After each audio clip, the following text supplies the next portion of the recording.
बजेटचे दोन सगळ्यात मेन कॉम्पोनेंट आहेत. व्हिज्युअलाइज करण्याचा प्रयत्न करा, आठवण्याचा प्रयत्न करा, कारण इथं जे मी शिकवणार ते सगळ्यात जास्त महत्त्वाचं आहे. तर सरकारचं हे जे बजेट आहे किंवा अर्थसंकल्प आहे, या अर्थसंकल्पामध्ये दोन सगळ्यात महत्त्वाचे कॉम्पोनेंट आहेत. एक आहे सरकारची कमाई, दुसरा आहे सरकारचा खर्च. एक आहे सरकारची कमाई, दुसरा आहे सरकारचा खर्च. बरोबर. आता मग ही जी कमाई आहे, सरकारची कमाई, ही सरकारची कमाई दोन प्रकारची आहे. एक आहे महसुली कमाई, ज्याला आपण म्हणतो रेव्हेन्यू रिसीट. दुसरी आहे भांडवली कमाई, ज्याला आपण इंग्लिशमध्ये म्हणतो कॅपिटल रिसीट. बरोबर आहे. रेव्हेन्यू रिसीट आणि कॅपिटल रिसीट किंवा महसुली कमाई आणि भांडवली कमाई या दोन्हीमध्ये फरक काय आहे?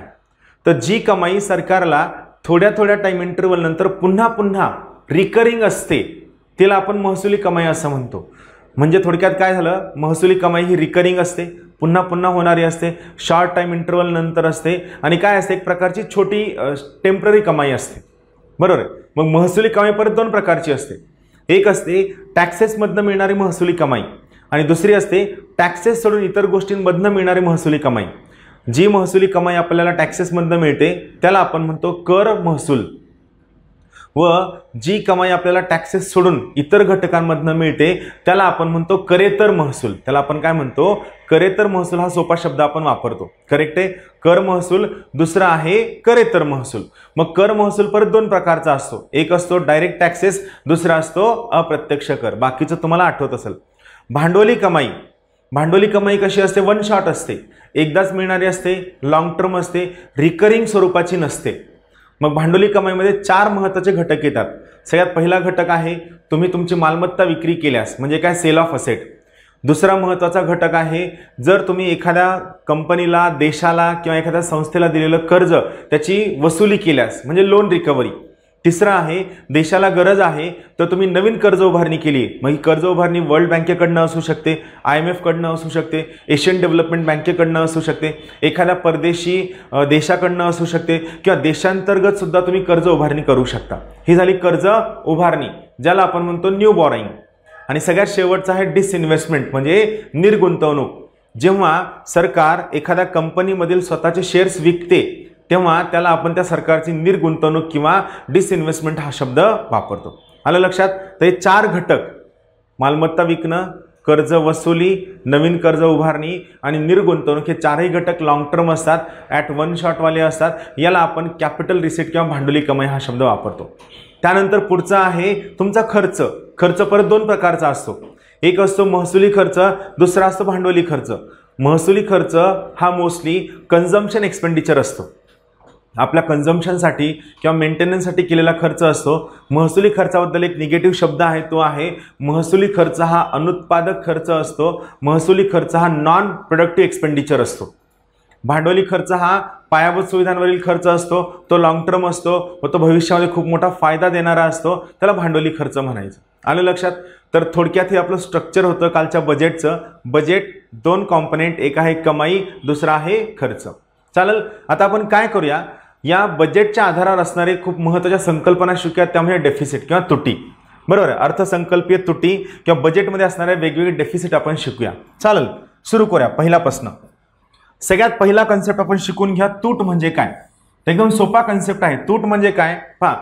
बऱ्याचदा काय असतं की आपण एखाद्या वर्षभरात, महिन्यात आपण काय करतो की कोरोनामुळे समजा घरच्यांची पगार थोडी कमी झाली आहे, समजा एक 50,000 पगार असते, पण अचानक काहीतरी अडचणींमुळे पगार कमी होऊन 30,000 झाली. या महिन्यात फक्त 30,000 घरी आलेत, पण द्यायचे लोनचे हफ्ते, मुलांच्या ऑनलाईन वर्गांचे क्लासेस, विकत घ्यायचं, त्यानंतर रेंट, हा सगळा खर्च खूप जास्त आहे. तर आपल्या तोंडातून सहज काय येतं की या महिन्यात पैसे कमी पडतील, या महिन्यात, किंवा आपल्या घरी एक शब्द वापरला जातो बघा, या महिन्यात पैशांची तूट जाणवतीये. तूट जाणवतीये म्हणजे काय, तर सोपा कन्सेप्ट आहे, जेव्हा तुमचा खर्च हा कमाईपेक्षा जास्त असतो, खर्च जास्त असतो कोणापेक्षा, कमाईपेक्षा, याला आपण तूट किंवा इंग्लिशमध्ये याला आपण डेफिसिट हा शब्द वापरतो. सेम सरकारचं सुद्धा आहे. जेव्हा सरकारचा खर्च हा सरकारच्या कमाईपेक्षा जास्त असतो तेव्हा त्याला आपण तूट किंवा डेफिसिट असं म्हणतो. आलं लक्षात? सोप्या भाषेमध्ये सरकारचा खर्च जास्त आहे कमाईपेक्षा, त्याला आपण काय म्हणतो, त्याला आपण तूट हा शब्द वापरतो. आता आपण काय करूया, हा तूट हा शब्द शिकताना थोडं इंटरेस्टिंग गोष्ट आपण समजून घ्या. पहा, सोपी गोष्ट आहे. समजा तुम्हाला एक प्रश्न पडला असेल की सर मग तूट असणं वाईट आहे, सरकारनं तूट नाही होऊ द्यायला हवी, सरकारनं पैसे जपून वापरायला हवे.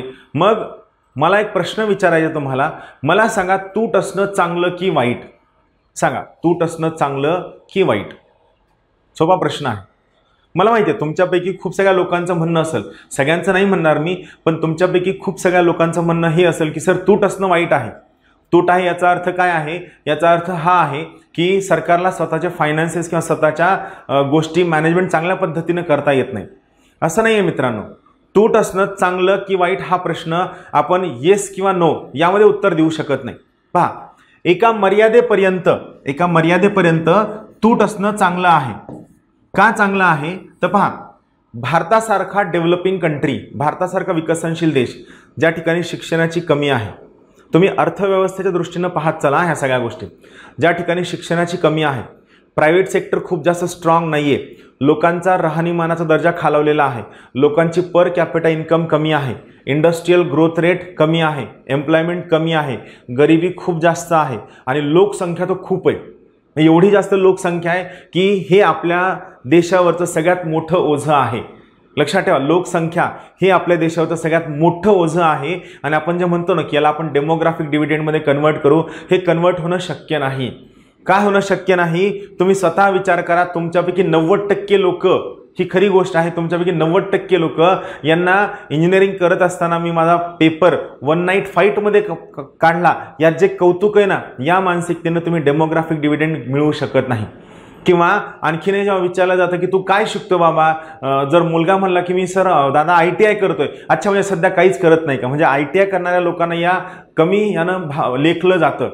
किंवा स्किल शिवण क्लास असेल काय असेल या ठिकाणी जाणाऱ्या लोकांना कमी लेखलं जातं. तोपर्यंत तुम्ही डेमोग्राफिक डिव्हिडंडचा फायदा घेऊ शकत नाही.